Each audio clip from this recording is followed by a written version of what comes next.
जय श्री कृष्ण। राधे राधे। सभी को इस पौष मास के शुक्ल पक्ष की पुत्रदा एकादशी की ढेर सारी शुभकामनाएं। आप सभी पर भगवान देवदेवेश्वर श्री हरि नारायण की कृपा पूरे परिवार पर सदा सर्वदा बनी रहे। आज आप सभी लोग इस पौष मास की पुत्रदा एकादशी का व्रत कर रहे होंगे, और व्रत यदि आप कर रहे हैं तो आपको इस एकादशी के महात्म की कथा को सुनना बेहद महत्वपूर्ण हो जाता है। यदि आप कोई सा भी व्रत धारण कर रहे हैं या माताएं कर रही हैं, तब आपको कथा, जिस भी व्रत को आप कर रहे हो उसमें आपको उस व्रत के महात्म की कथा अवश्य सुनना चाहिए। इससे उसका फल कई अनंत कोटि गुना हो जाता है। इसलिए आज हम सभी भक्तजन इस पौष मास के शुक्ल पक्ष की पुत्रदा एकादशी के व्रत के महात्म की कथा को श्रवण करते हैं। सभी भक्त बड़े ही प्रसन्नचित भाव से व्रतधारी इस कथा को अवश्य सुने। यदि आप व्रत नहीं भी कर पा रहे हैं, यदि कथा को सुन लिया जाता है तो आपको उसके पुण्य के बराबर फल की प्राप्ति अवश्य होगी। युधिष्ठिर, धर्मराज युधिष्ठिर बोले, भगवान आप हमें इस पौष मास की शुक्ल पक्ष की एकादशी का महत्व बतलाइए। उसका क्या नाम है, उसकी क्या विधि है, उसमें किस देवता की पूजा की जाती है, संपूर्ण विधान बताने की कृपा कीजिए माधव। तब देव देवेश्वर भगवान वंशीधर श्री कृष्ण बोले, पौष के शुक्ल पक्ष की जो एकादशी है उसे बतलाता हूं, ध्यान से सुनो।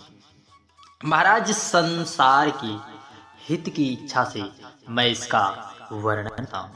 राजन, पूर्वोक्त विधि से ही यत्न पूर्वक इसका व्रत करना चाहिए। जिस प्रकार से आप पहले व्रत करते आ रहे हैं उसी प्रकार से इसका व्रत आपको करना। इस एकादशी का नाम पुत्रदा एकादशी है।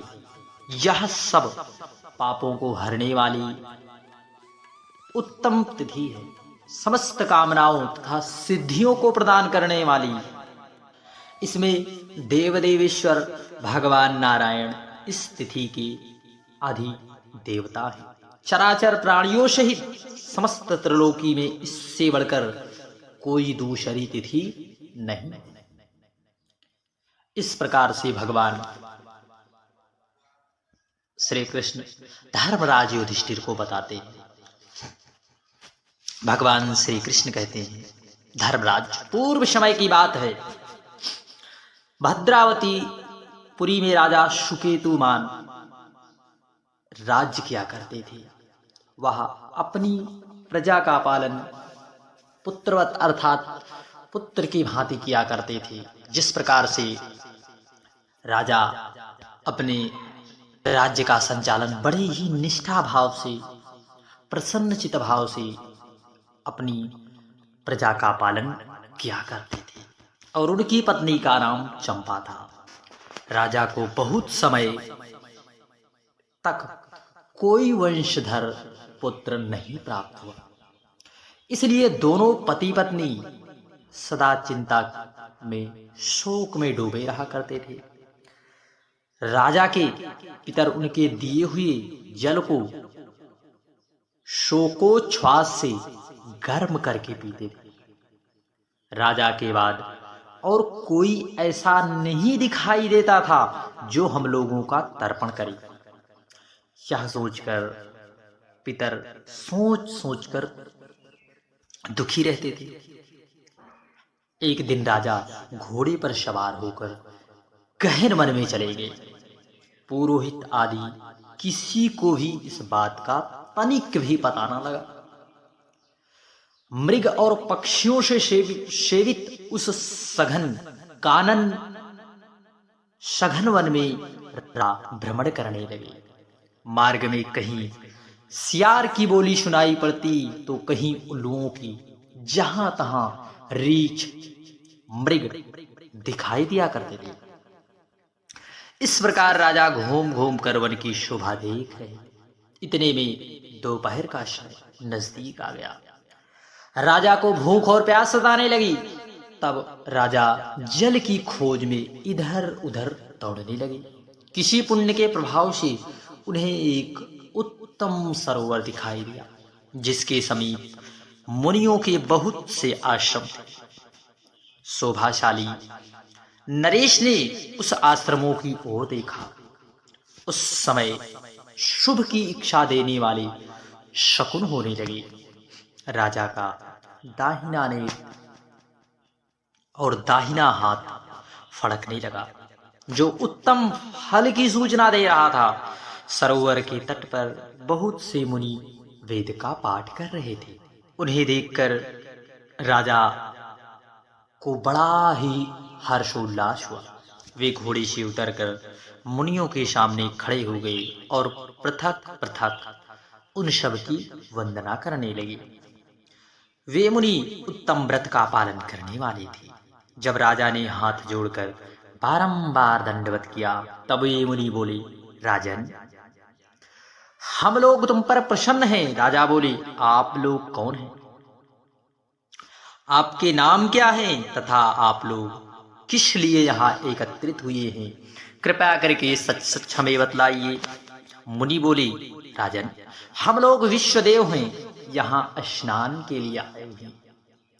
माघ निकट आया आने को है। आज से ठीक 5वें दिन बाद माघ स्नान आरंभ होने वाला है। आज पुत्रदा नाम की एकादशी है, जो व्रत करने वाले मनुष्यों को पुत्र की प्राप्ति करा देती है साधक दंपत्य जीवन में। राजा ने कहा, विश्व देवगण, यदि आप लोग प्रसन्न हैं तो मुझे पुत्र दीजिए। मुनि बोले, राजन, आज के ही दिन पुत्रदा नाम की एकादशी है। इसका व्रत बहुत विख्यात है। तुम आज इस उत्तम व्रत का पालन करो। महाराज, भगवान केशव के प्रसाद से तुम्हें अवश्य पुत्र प्राप्त होगा। भगवान श्री कृष्ण कहते हैं, युधिष्ठिर, इस प्रकार उन मुनियों के कहने से राजा ने उत्तम व्रत का पालन किया। महर्षि के उपदेश के अनुसार विधि पूर्वक पुत्रदा एकादशी का अनुष्ठान किया। फिर द्वादशी को पारण करके मुनियों के चरण में बारंबार मस्तक झुकाकर राजा अपने घर आए। तदंतर रानी ने गर्भ धारण किया। प्रसव काल आने पर पुण्यकर्मा राजा को तेजस्वी पुत्र प्राप्त हुआ, जिसने अनेक गुणों से पिता को संतुष्ट कर दिया। वह प्रजाओं का पालन करने वाला, इसलिए राजन, पुत्रदा का उत्तम व्रत अवश्य करना चाहिए। मैंने लोगों के हित के लिए तुम्हारे सामने इसका वर्णन किया। जो मनुष्य एकाग्रचित होकर पुत्रदा का व्रत करते हैं, वे इस लोक में पुत्र पाकर मृत्यु के पश्चात स्वर्गगामी होते हैं। इसका महत्म को पढ़ने और सुनने से अग्निष्ट यज्ञ का पुण्य फल प्राप्त होता है। हरे कृष्ण, राधे कृष्ण।